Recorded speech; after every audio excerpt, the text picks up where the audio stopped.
सामाजिक समरसता जाति नहीं योग्यता से बने, राम मंदिर में होंगे 24 पुजारी, 3 महीने का प्रशिक्षण। नगरी भगवान राम की है, संदेश भी आदर्श और सामाजिक समरसता का होगा। रामलला की प्राण प्रतिष्ठा के साथ ही पुजारियों से जुड़े नए प्रतिमान गढ़े जाएंगे। राम मंदिर के लिए पूरे देश से चुने गए 24 पुजारी प्रशिक्षण ले रहे हैं। इनमें से 2 अनुसूचित जाति SC व 1 पिछड़ा वर्ग OBC से है। मंदिर के विग्रहों पर पूजन के लिए राम मंदिर के महंत मिथिलेश नंदिनी शरण और महंत सत्यनारायण दास पौरोहित्य व कर्मकांड का प्रशिक्षण दे रहे हैं। हालांकि पहली बार नहीं है जब किसी गैर ब्राह्मण को पुजारी नियुक्त किया गया है। राम मंदिर में इसके पूर्व में मुख्य पुजारी अन्य पिछड़ा वर्ग से थे। दक्षिण भारत के मंदिरों की बात करें तो 70% पुजारी गैर ब्राह्मण है।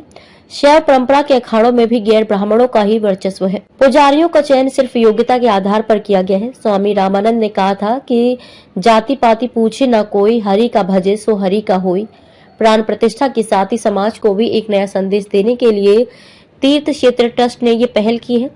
स्वामी जितेंद्रानंद सरस्वती महामंत्री अखिल भारतीय संत समिति कठिन प्रशिक्षण, मोबाइल पर भी रोक। सभी पुजारियों को रामानंदी परंपरा के अनुसार 3 महीने का प्रशिक्षण दिया जा रहा है। इस दौरान ये युवा गुरुकुल के नियमों का पालन कर रहे हैं। इनमें से ना तो कोई मोबाइल का इस्तेमाल कर सकता है और न ही किसी बाहरी व्यक्ति से कोई संपर्क कर सकता है। हनुमान जी की वैदिक ध्यान मंत्र समेत 14 सवालों पर चयन। नवंबर में सभी 24 पुजारियों का चयन 14 सवालों की बाधा पार करने के बाद हुआ। 3 चरणों के साक्षात्कार के बाद 3240 अभ्यर्थियों में से 25 को प्रशिक्षण के लिए चयनित किया गया। बाद में एक अभ्यर्थी आचार्य देवज्ञ कृष्ण शास्त्री ने नाम वापस ले लिया।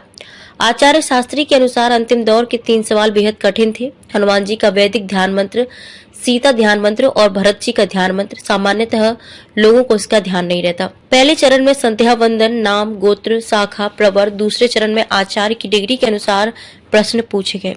प्रमुख सवाल राम जी की उपासना विधि, ध्यान मंत्र, सीता जी का ध्यान मंत्र, भरत जी का ध्यान मंत्र, राम जी का जन्म किस लग्न में हुआ, हनुमान जी का वैदिक ध्यान मंत्र।